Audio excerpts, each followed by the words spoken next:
Gamescom opening night gave us a look at Terry Bogard's gameplay for Street Fighter 6, and he is looking absolutely insane. From unique SNK mechanics to moves pulled from almost every iteration of Terry that exists. After rewatching his trailer over and over again, I want to show you guys everything I've found, giving y'all a better idea of how Terry will play like when he releases on September 24th.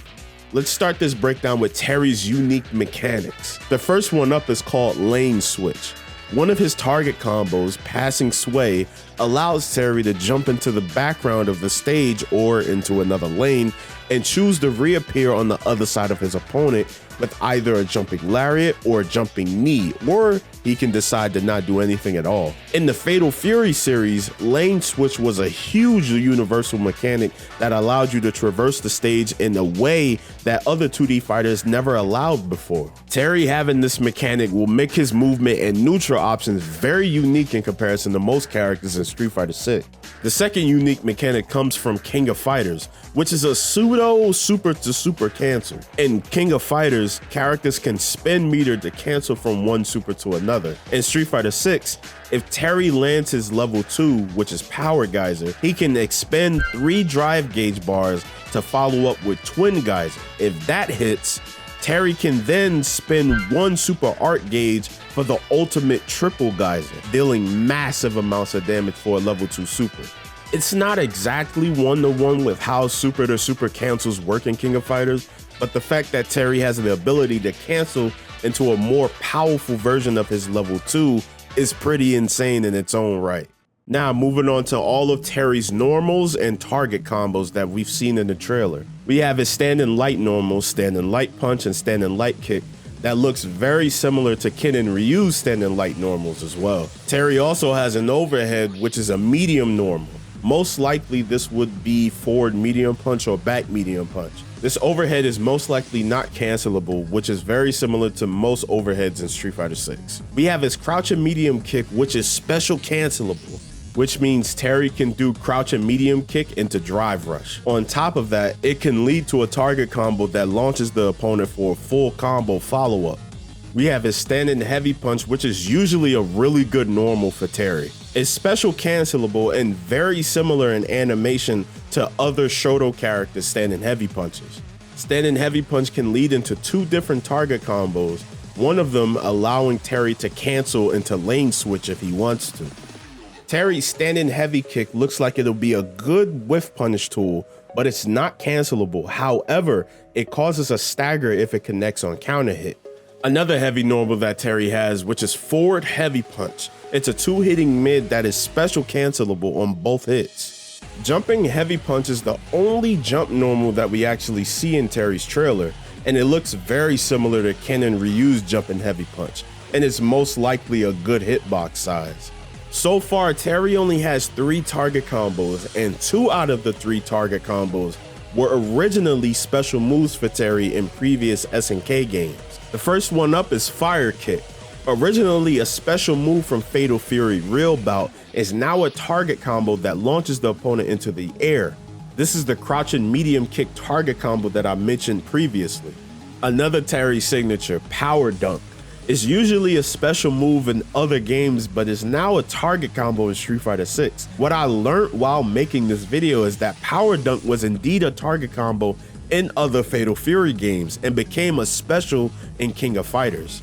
The last target combo we know of for Terry is called Passing Sway, a target combo that leads into Terry doing lane switch, and he can choose between one of the follow-ups, which is a clothesline or a knee, or we've seen in the trailer, Terry can decide to literally do nothing at all. Moving on to Terry specials, which is fairly obvious for anybody that has played Terry in previous SNK games. Starting off with Power Wave, a grounded projectile very similar to Jury's. However, it most likely will be big enough to clash with other projectiles. The light version moves slowly and the medium version moves slightly faster. And you're probably wondering about his heavy version. Well, that's a completely different special entirely, and it's called Round Wave. Unlike the light and medium version of Power Wave, Round Wave is a projectile that doesn't travel anywhere. It's very similar to Ryu's Hashogeki, and it also leaves Terry plus on block up close. Next, we have Quick Burn, a 2-hit special move that ends in an overhead. This move originated from Real Bout Fatal Fury Special and KOF 2002.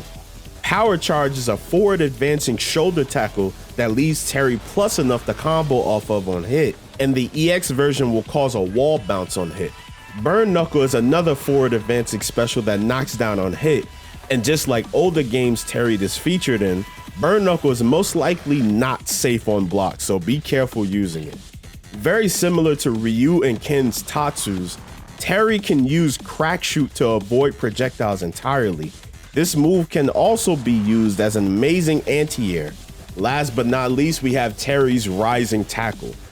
Usually a charge motion in older games, but it is now a DP motion in Street Fighter 6, and the EX version is fully invulnerable and perfect as an anti-air.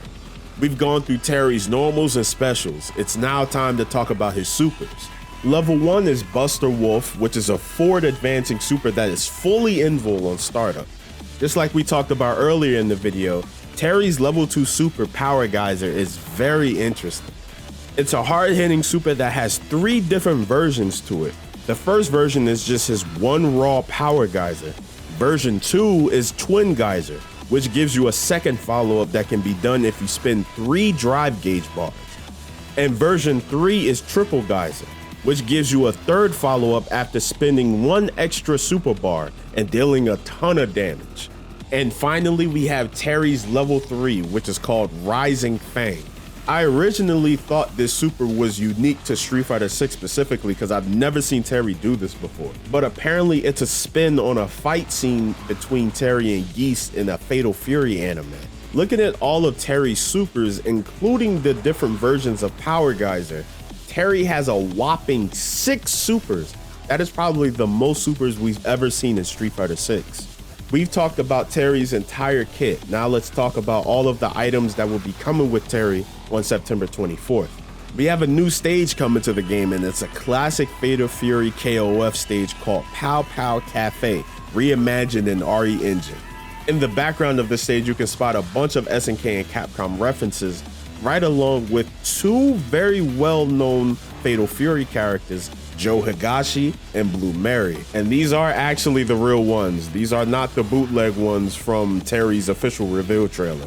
Terry will also be coming with his costume too, which is his signature Garo design with the bomber jacket. And there you have it. We broke down Terry's entire kit and how he would most likely play in Street Fighter 6. Let me know in the comment section below how you guys feeling about Terry. I'm personally very excited for this character, and I definitely will be playing him on release day. Also, tell me who is your #1 requested guest character for Street Fighter 6. And if you want more content like this, make sure you hit the like button, hit the subscribe button. It really helps out a ton. I'm gonna get up out of here, y'all. Love every single one of y'all. Stay safe, peace, and love.